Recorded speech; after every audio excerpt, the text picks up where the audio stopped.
सुहानी जी सीधे हो जाइए, बोर्ड इधर है, ठीक। अब सुनो, depreciation, anyone can define depreciation? Gross minus net decrease in the value. क्या बोला? Gross minus net depreciation. Decrease in the value of assets. Decrease in the value of an asset is known as depreciation. In simple words अपने बोले तो ये बोल सकते हैं, कोई भी एसेट्स का वैल्यू जो डिक्रीज हो रहा है उसको क्या बोलते हैं हम लोग? डेप्रिसिएशन। डेप्रिसिएशन पीछे होने पीछे रीजन क्या है? Due to wear and tear. Wear and tear समझ गया आपको? पैसेज ऑफ टाइम, हाँ, जो अपने यूज़ कर रहे हैं। ड्यू टू ऑब्सोलेंस, पड़े पड़े सामान भी खराब होता है, आपको पता होना चाहिए।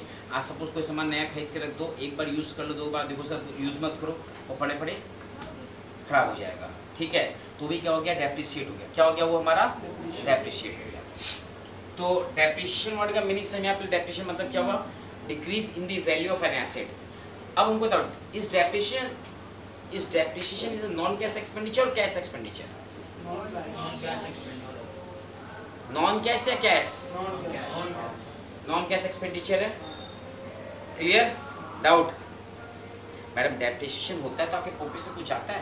आप ये देखो, कुछ नहीं जाता है, तो इसलिए वो क्या है? नॉन कैश है। जिससे कैश जाए, जैसे स्टाफ को हम सैलरी पे कर रहे हैं, कैश जाता है, तो क्या वो कैश एक्सपेंडिचर है। डेप्रिसिएशन इज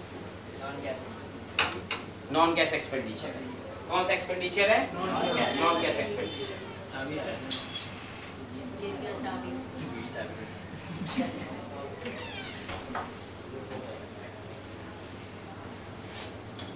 अब सेकंड चीज, इस depreciation is included in cost of production. क्या बोले सर? इस depreciation is included in cost of production. Cost of production में इंक्लूड नहीं होता डेप्रिसिएशन। होता है। कैसे होता है? सुनो, सपोज अगर आप कोई प्रोडक्ट प्रोड्यूस कर लो, कोई भी प्रोडक्ट अपने, मैडम हम अलग अलग विधा बता रहे हैं, आप उठे वहां से। नहीं, वो ब्लड में प्रॉब्लम आ गया है, ठीक है। तुम उसका तुम तो कुछ बोले, सॉरी, बस एक सब अंग्रेज चले गए और सॉरी छोड़ के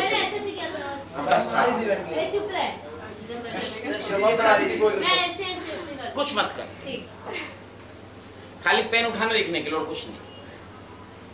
अपने कोई भी प्रोडक्ट को प्रोड्यूस करते हैं, उसका क्या आता है? कोई कॉस्ट आता है, तो उस कॉस्ट का सपोज कोई मशीन, जैसे सपोज आज ये पेन है, इस पेन का जो ये स्मूथनेस है, ये स्मूथनेस कैसे अपने आप हो जाएगा? क्या मशीन का यूज़ हुआ होगा?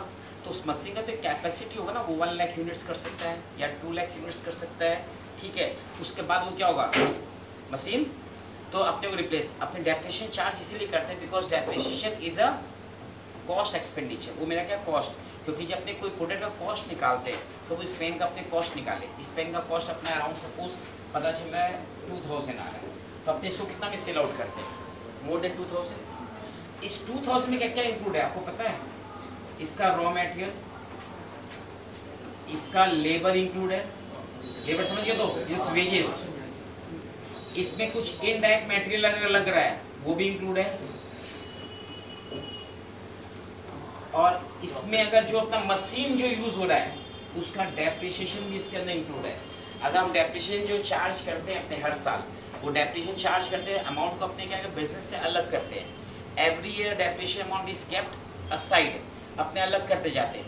वो अलग क्यों करते हैं? Because at the fix period of time, जब एक फिक्स पीरियड के बाद वो टाइम ओवर होगा, वो मशीन क्या होगा?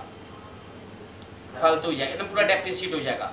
उसको अपने पास कोई ऑप्शन नहीं, अपने रिप्लेस करना हो, क्या करना पड़ेगा उस मशीन को? जब अपने रिप्लेस करना चाहेंगे तो अपने नया मशीन परचेज करेंगे, और जब नया मशीन परचेज करें उस वक्त ह्यूज इन्वेस्टमेंट लगेगा, तो पैसा कहाँ से लाएंगे? वो पैसा डेप्रिसिएशन जो हर साल अपने अलग अलग करते जा रहे हैं, वो मनी यूज़ करेंगे अपनी फॉर परचेजिंग न्यू मशीनरी, ठीक है। इसी डेप्रिसिएशन मेरा क्या है? कॉस्ट का पार्ट है। मेरा किसका पार्ट है? क्योंकि हर साल हम जो डेप्रिसिएशन चार्ज करें उस पैसा को हम लोग क्या कर रहे हैं? बिजनेस से अलग करते जा रहे हैं। और जब भी हमको नया मशीन खरीदना होगा, वो पैसा जो अलग किया हुआ है, सपोज फॉर एग्जांपल इस मशीन का कॉस्ट है 10 लाख, ये मशीन चलेगा 10 साल, तो एवरी ईयर कितना हुआ? 1 लाख। हर साल अपने 1 लाख रुपए अलग करते गए, 10 साल बाद कितना रुपया अलग हो गया? 10 लाख। अब मशीन खरीदना अपने लिए ईजी हो गया। कैसे ईजी हो गया? अपने जो न्यू मशीन परचेज करेंगे, ये नेचुरल में एक्सपेक्टेड है क्योंकि नेचुरल प्राइस का इन्फ्लेशन आया होगा। 10 लाख से मानो 10.5 लाख या 11 लाख या 12 लाख। अपने को बिजनेस से 12 लाख निकालना आसान रहेगा। पूछो क्यों?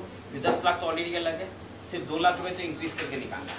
अगर हम 10 लाख को अलग नहीं रखेंगे, एक बार 12 लाख निकालेंगे तो बिजनेस क्या होगा? पोजीशन थोड़ा हिलने लगेगा। उस वो अपना पोजीशन नहीं हो, उसी अपने क्या कहते हैं डेप्रिसिएशन सब अलग करते रहते हैं। और डेप्रिसिएशन अमाउंट अपने किस में कंसीडर करते हैं? कॉस्ट ऑफ प्रोडक्ट में। अगर वहाँ हम नहीं कंसीडर करेंगे तो पैसा वो कहाँ से निकालेंगे? पॉकेट से तो देगा नहीं कोई भी आदमी अपने, वो कहाँ से देगा? वो हर तुम्हें याद रखना, कोई भी चीज़, nothing is free in this world, कुछ भी फ्री नहीं है। हर एक चीज़ का चार्ज है। आप कहीं भी देखो, जिसका चार्ज नहीं उसका वैल्यू नहीं है, जिसका चार्ज है उसका वैल्यू नहीं है। भगवान फ्री में हवा देता है, उसका कोई वैल्यू नहीं करता है। घर में अंदर बैठ के एसी चालू करके सो के शांति लेता है, नहीं हम एसी चालू करते हैं क्योंकि उसका पैसा लग रहा है, बट हवा जो मिल रहा है उसका पैसा सही में आया बात को? तो कुछ भी फ्री नहीं है। तो अपने जो ये प्रोडक्ट भी प्रोड्यूस करे उसमें जो मशीनरी यूज है उसका भी अपने क्या है? डेप्रिसिएशन पार्ट है। सेकेंड चीज, हम डेप्रिसिएशन अपने चार्ज क्यों करते हैं? To know the correct net profit. क्या जानने के लिए? Net correct net profit. Second, to know the financial position of the business, to know the financial statement अपने, वो जानने के लिए अपने डेप्रिसिएशन एवरी ईयर चार्ज करते हैं।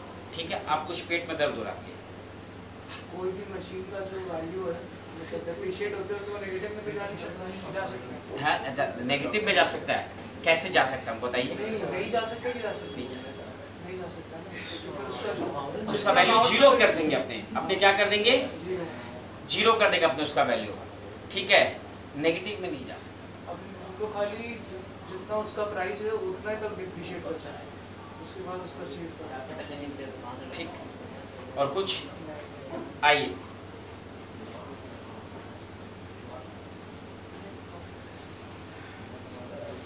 नेट प्रॉफिट वाला भी मैं समझाएगा ना, वही समझ क्या चीज?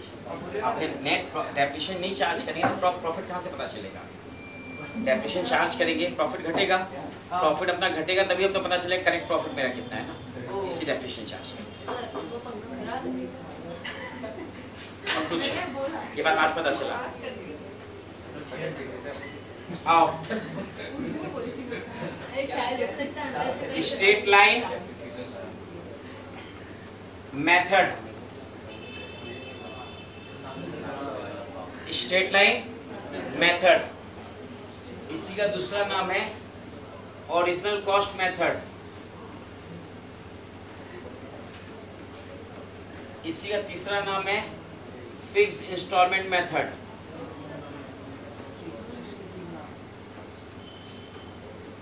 इसी का चौथा नाम है हिस्टोरिकल कॉस्ट मेथड। एक बता, अगर मेथड का नाम नहीं बताएंगे एग्जाम में, हम तो दूसरा बताए, ये नाम बोला आप बताए नहीं थे, आप बताए नहीं थे, हम लोग करके आ जाते कि student are always blame to teachers. हम बता दें, मैंने तो बोले कुछ बोलते ही नहीं है, मैं कुछ नहीं बोले। ये लेटर से भी नाम निकाल सकते हैं, इससे भी ले लीजिए, इससे भी ले लीजिए। ठीक है, हिस्टोरिकल कॉस्ट मेथड बोल।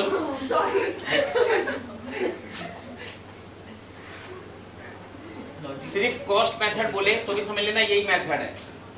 क्या है? यही मेथड है। अब सेकंड वाला method, reducing balance method, reducing balance method, diminishing balance method, return down value method. दो मेथड अपने को करना है, स्ट्रेट लाइन और रिड्यूसिंग।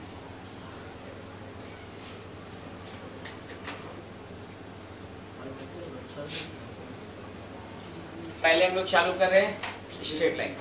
कौन चालू कर रहे हैं? Straight line. फिर रिड्यूसिंग में आएंगे एक एक करके। आप लोग नाम लिख लिए क्या? ठीक है, नाम लिखिए फिर हम बताते हैं आगे।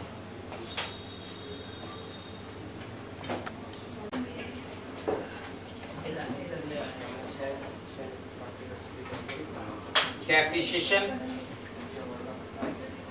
always calculate on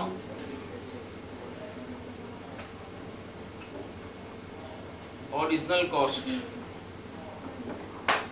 इस मेथड डेप्रिसिएशन किस पे कैलकुलेट होता है? ओरिजिनल कॉस्ट पर, स्ट्रेट लाइन में। Depreciation always calculate on original cost. Depreciation always calculate on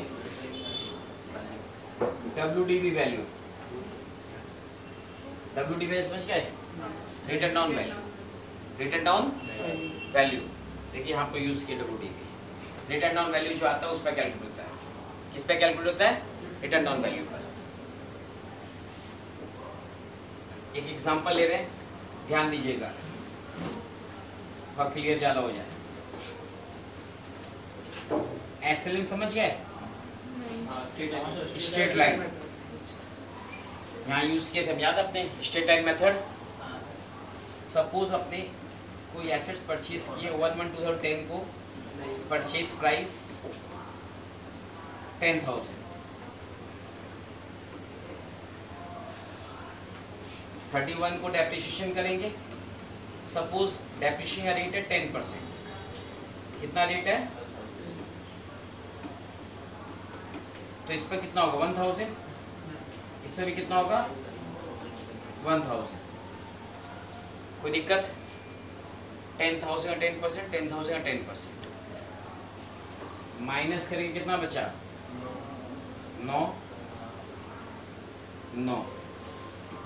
ये हो गया बैलेंस अमाउंट 1/1/2011।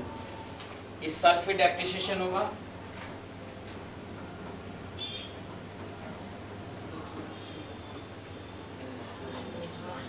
डेप्रिसिएशन क्या रेट से?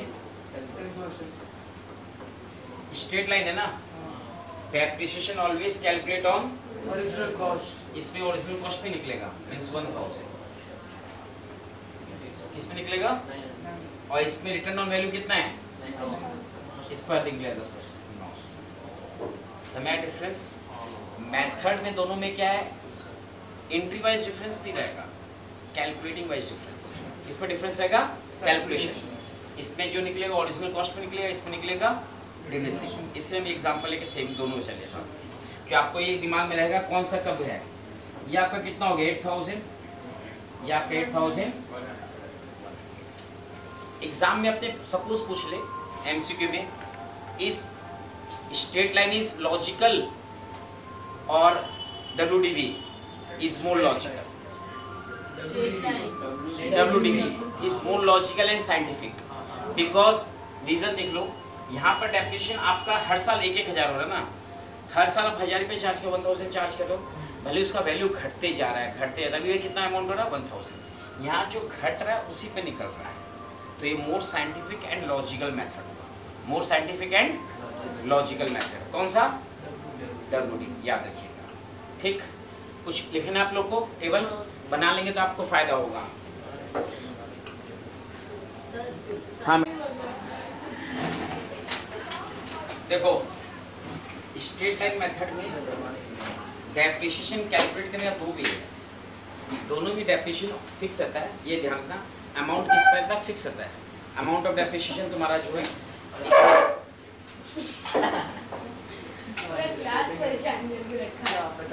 तुम ही सबसे ज्यादा कर। तुम सीधी है, एक इमरती हो तुम। हमें तुमको देखकर कोई इमरती याद आ जाता है। जलेबी नहीं, जलेबी फिर भी ठीक है। अरे तो जलेबी इमरती में अंतर क्या है? ए बाबा, ए मैं आज जलेबी इमरती दोनों लाना घर में। शाम को भोग लगवा देना, भगवान के भोग लगा के फिर दे देना। जलेबी भी देना, इमरती भी देना। ठीक है? नहीं तुमको फर्क दिखेगा। दोनों देखते फर्क दिखेगा। दोनों तो वैसे ही होता है। एक्चुअली में तुमको एक जैसा क्यों दिखा मालूम है? तुम देखिए वो भी यही बोल रहा है। नहीं, तुम भी खुद गोल गोल है ना, तो सबसे एक ही जैसा दिख रहा है। ओ, देखो उसको गोल हाँ। ए देखो, रेट ऑफ डेप्रिसिएशन इज ये तो अलग ही सर। अब सर आपको चौगलावा केक बोल दिया। बोला बोला भाई सर को ये चीज। हाँ, rate of depreciation is given, or when rate of depreciation is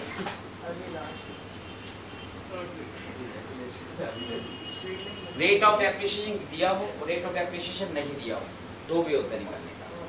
अगर rate of depreciation दिया हुआ है तो हम लोग simply depreciation equals to cost of an asset into debt into ROD by 100. ROD मतलब rate of depreciation. Rate of depreciation. अब जब rate of depreciation नहीं दिया हुआ है, cost of an asset minus scrap value. scrap value मतलब समझते हो? बोलिए। wear and tear समझ में आया? मतलब अभी भी नहीं आया, सबको नहीं आया, ठीक है।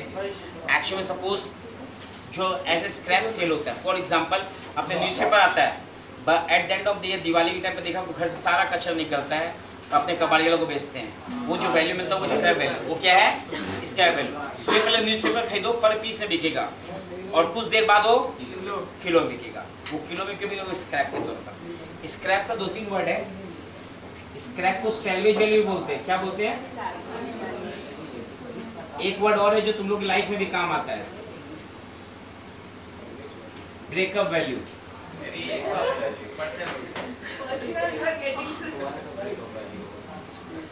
और divide by number of useful life है। सर स्क्रैप वैल्यू के बारे में क्या? इसका सैल्वेज वैल्यू, उसका ब्रेकअप वैल्यू। समझ गया? वो तो समझ ही गया वो नहीं। आओ तुम दानी ज्यादा मत समझो ना समझा। वही डर में जा रहा है इसी को। आप सुनो,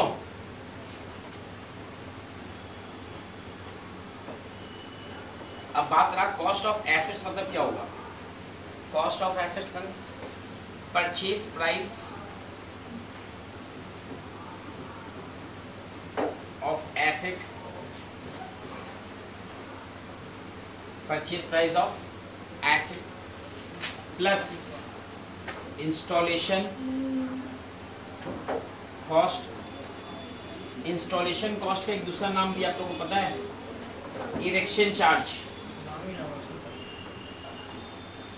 erection charge plus transportation expense. Transportation expense, ये सब को कॉस्ट ऑफ एसेट्स के अंदर आता है। किसके अंदर आता है? Cost of assets. क्या आता है? लेबर। क्या चीज का बोलिए? सो सामान को लेके आने का तो लेबर तो ट्रांसपोर्टेशन में आ गया ना, इसी दो बोले। इसको लिख लीजिए, इंस्टॉलेशन समझे तो ना तो कॉम्प्लेक्स फील कराना चाहता है दूसरों से। कुछ लोग ऐसे भी रहते हैं। पांचों की एक बराबर नहीं होती। हाँ, इतने तुम समझदार हो गई सर क्या बोल रहे हैं? अचानक से। कॉम्प्लेक्स फील करा रहे हैं, दिखा बोल रहे पांचों की एक वही तो बोलना चाह रही हूँ अल्टीमेटली। ये मुहावरा नहीं सुनी होगी। ये नहीं सुनी। सुना है मैंने। हाँ, सॉरी इधर आ जा। देखो मशीन बॉट ऑन 1116। मशीन हम लोग कितना परचेस किए? 15,000। इंस्टॉलेशन कितना लगा है? 5,000। डेप्रिसिएशन प्रोवाइडेड बोला 10% ऑन ओरिजिनल कॉस्ट। सब में मेंशन करिए 10% ऑन ओरिजिनल कॉस्ट। मैंने कौन सा मेथड लगेगा? ओरिजिनल कॉस्ट वाला। इसमें रेट ऑफ डेप्रिसिएशन दिया हुआ है तो हम लोग फॉर्मूला कौन सा यूज करेंगे? ये वाला। देखो अपने आइडेंटिफाई कैसे करेंगे अपना कौन सा यूज करना है? क्वेश्चन पढ़ के हम लोग ये देखेंगे रेट ऑफ डेप्रिसिएशन दिया हुआ है या नहीं दिया हुआ है। आप देखो 10% दिया मतलब ये वाला यूज होगा, ठीक है। इसका फॉर्मूला क्या आपने पहले सिंपल एक फॉर्मूला लिख लो, depreciation equals to cost into ROD. आप लोग फुल फॉर्म लिखिएगा, शॉर्ट फॉर्म जो भी हम लिख रहे हैं सिर्फ मेरे लिए एप्लीकेबल है और क्लास के अंदर के लिए, इंटरनली एक्सटर्नली कोई भी एप्लीकेबल नहीं है, सब कुछ फुल फॉर्म लिखना पड़ेगा, पहले बता दे रहे। अब बात रहा कॉस्ट, कॉस्ट में हमारा क्या क्या आ जाएगा देखिए, क्वेश्चन पढ़िएगा फिर से। परचेज प्राइस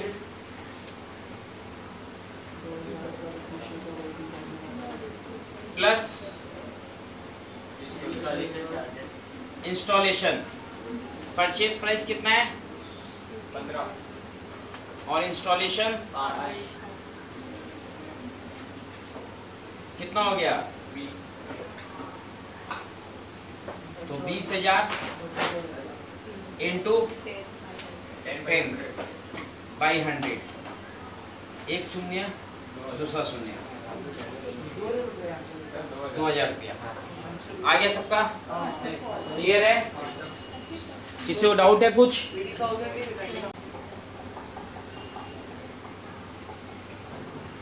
7 नंबर में क्या बोला ये प्रिकॉशन गो थ्रू करते हैं।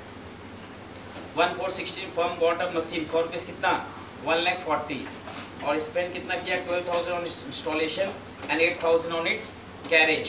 On the date of purchase its life was estimated, कितना लाइफ हुआ है 10 years एंड स्क्रैप वैल्यू बोला है estimated to be 20,000 at the end of 10 years। आओ पहले कॉस्ट निकाल लेते हैं। परचेज प्राइस कितना है बाबू 1,40,000, इंस्टॉलेशन 12,000 और क्या लगा है 8,000 कैरेज प्लस कैरेज भी कर दो, कैरेज समझ के तो हाँ। ट्रांसपोर्ट 8,000 टोटल कितना हो गया 1,60,000 1,60,000। अब इसमें यूजफुल लाइफ दिया हुआ है, रेट ऑफ डेप्रिसिएशन नहीं है, मीन्स ये वाला यूज होगा cost minus scrap value divided by number of useful life. Cost कितना है 160, स्क्रैप 20,000 लाइफ टेंडर्स कितना आया 14,000 दिक्कत रेट ऑफ डेप्रिसिएशन कल क्लियर हुआ। ये तो second part rate of depreciation, depreciation by purchase price into 100 कितना है 14,000, परचेज प्राइस कितना है 1,40,000 कितना आया 10%। सर वो जैसे एक जब डेप्रिसिएशन किया तो आप बोले थे कॉस्ट ऑफ एसेट जो आरओडी बाय 100 वो तो उसके लिए ना वो हाँ देखो आपको जैसे कि हम बताएं याद है जनरल जब सीख रहे थे आपको तो हर एक शब्द में जनरल यूज आएगा, अब हर शब्द में प्रूफ होते रहेगा जनरल यूज है। डेप्रिसिएशन में आ गए बट फर्स्ट चैप्टर साथ में अब जनरल अपने यूज करेंगे। एसेट्स परचेज, हम लोग एसेट्स परचेज किए तो एसेट्स परचेज का नॉर्मल जनरल क्या होगा एकदम नॉर्मल। और एक बात कभी मत सुनो नया चैप्टर है तो इंट्रीज नया होगा, इंट्रीज नया नहीं होता है, इंट्रीज वही है जो हम पहले सीखे। Asset account debit to cash, assets account debit to cash. और जिसको एंट्री अगर याद नहीं है तो समझ लो जो ऊपर का क्वालिटी खराब है, ऊपर का क्वालिटी खराब है। हम इसे बात कैसे बोल सकते हैं टू कैश, अगर हम चेक से पेमेंट कर रहे हैं तो टू, इफ हम क्रेडिट परचेज कर रहे हैं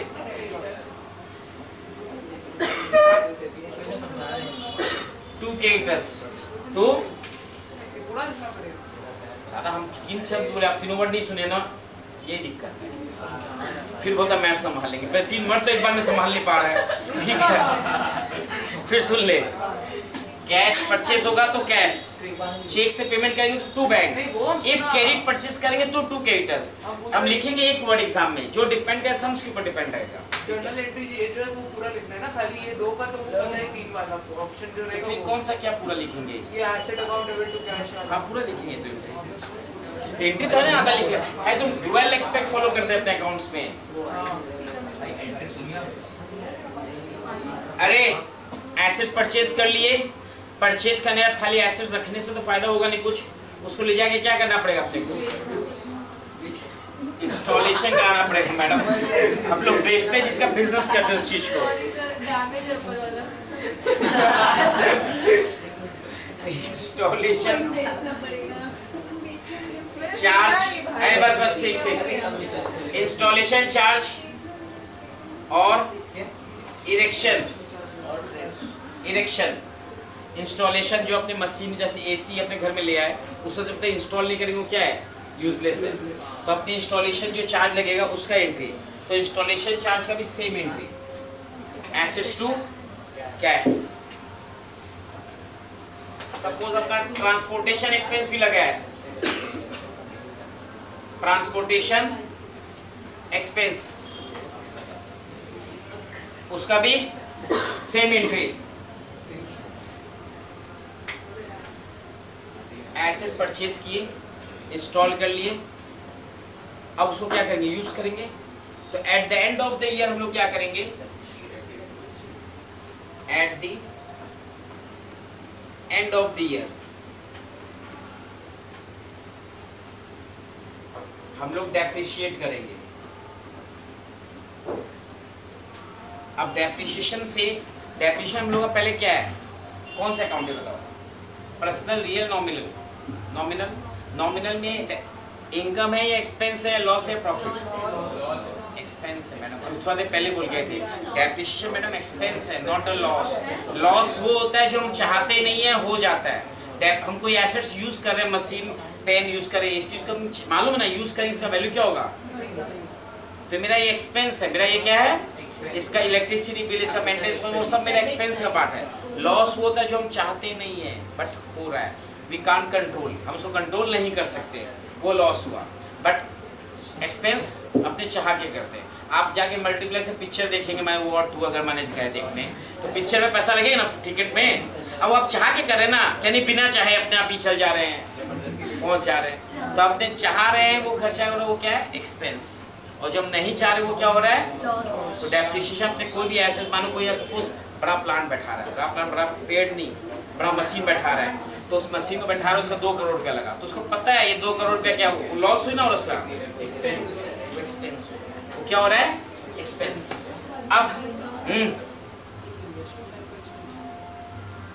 एक दिक्कत है, सीधी बैठ, पूरी सीधी, थोड़ी और सीधी ना, तुम हो जाएगी, तुम टेढ़ी है, तुम सीधी हो जाएगी, अब हुई है। हाँ, डेप्रिसिएशन हमारा एक्सपेंस है, तो क्या होगा, debit, depreciation account debit to, मेरा कैश नहीं जाएगा, एसेट्स का वैल्यू डिक्रीज होगा, तो to assets account, to assets, ये एंट्री अपना हो गया। अब ये तीनों में, चारों एंट्री क्लियर है, पहले डाउट है चारों एंट्री में?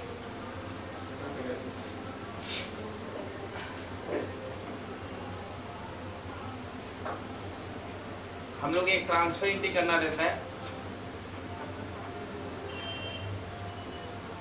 Nominal ledger should be closed at the end of the accounting year. Nominal ledger should be closed at the end of the accounting year. समझ में इसका मतलब? चलिए हम लोग औकात में आते हैं। ठीक है, नॉमिनल जो भी लेजर होता है, नॉमिनल अकाउंट, उसको हमको साल के अंत में क्लोज करना है, मैंने उसको बंद करना पड़ेगा, उसको हम लोग को बंद।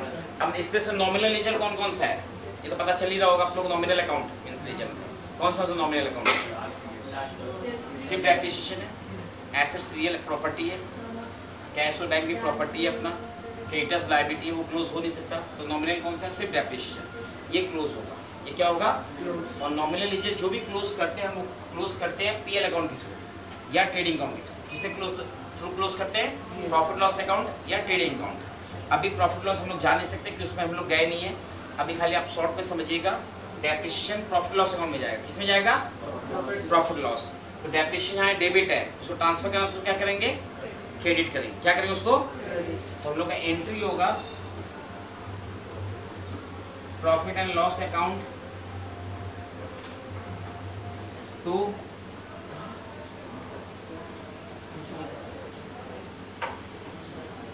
Depreciation account, profit loss account debit to depreciation account.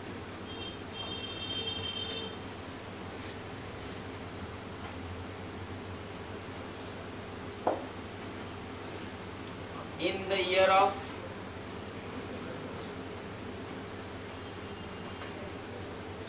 अपने कोई भी एसेट्स को खरीद लेते हैं, उसको लाइफ टाइम यूज कर सकते हैं। माने हम फ्लैट व्लेट का बात नहीं कर रहे हैं, ठीक है, मशीन उशीन का बात कर रहे हैं, नहीं तो बोले कोई भी लाइफ टाइम यूज नहीं होगा। कोई एक टाइम आएगा उसको हमको रिप्लेस करना ही होगा, हमको सोल्ड करना होगा। तो एसेट्स को हम लोग सेल करेंगे, तो उस ईयर में जब सेल करेंगे मेरे पास क्या आएगा, कुछ आएगा, पैसा आएगा। तो कैश अकाउंट रियल हुआ, real account debit, what comes in, cash account debit. अगर चेक से आ रहा है तो बैंक अकाउंट डेबिट। मेरे पास से क्या जा रहा है, एसेट्स, टू एसेट्स। अब एसेट्स बेचेंगे तो मेरे को दो चीज हो सकता है, प्रॉफिट या लॉस, प्रॉफिट या लॉस। मानो कि लॉस हुआ तो हम लॉस को डेबिट करेंगे, losses are debited, nominal account पढ़े तो याद है ना। तो लॉस ऑन सेल डेबिट, और प्रॉफिट हुआ तो प्रॉफिट ऑन सेल क्रेडिट। ये होगा इफ लॉस हुआ, ये होगा इफ प्रॉफिट, इफ लॉस के लिए इफ प्रॉफिट। ठीक, हम लोग यह सारा एंट्री जो लिखा है अगर रिपीट करें, ध्यान से सुनिएगा। एसेट्स परचेज किए, मेरे पास क्या एसेट्स आ रहा है, क्या जा रहा है, cash, assets to cash. Installation का सेम एंट्री, सेम मतलब बोलने मतलब क्या है, क्योंकि अपने एसेट्स को परचेज करते हैं और टिल इंस्टॉलेशन तक जो भी एक्सपेंस लगता है सब वो एसेट्स में इंक्लूड है। किसमें इंक्लूड हो जाता है, एसेट्स में, इसलिए सेम एंट्री। ट्रांसपोर्टेशन का भी सेम एंट्री। अब हम लोग उसके बाद एसेट्स को क्या करेंगे, डेप्रिशिएट करेंगे, तो डेप्रिशिएशन टू एसेट। उसके बाद हम लोग ट्रांसफर करेंगे डेप्रिशिएशन किसमें, पीएल अकाउंट में, profit and loss account debit to depreciation. Confusion तो खाली ये याद रखिएगा, डेप्रिशिएशन को क्या कहते हैं, डेबिट, तो यहाँ क्या करेंगे, तो पीएल अकाउंट डेबिट। अब हम एसेट्स को सेल करेंगे, तो सेल का मेरे पास क्या आएगा, कैश, क्या जाएगा, तो कैश टू एसेट्स हुआ। अब डिपेंड करेगा सम्स के ऊपर, वो प्रॉफिट हो रहा है या लॉस। लॉस हुआ तो loss on sale debit, profit हो profit on sale clear. Copy कर लो।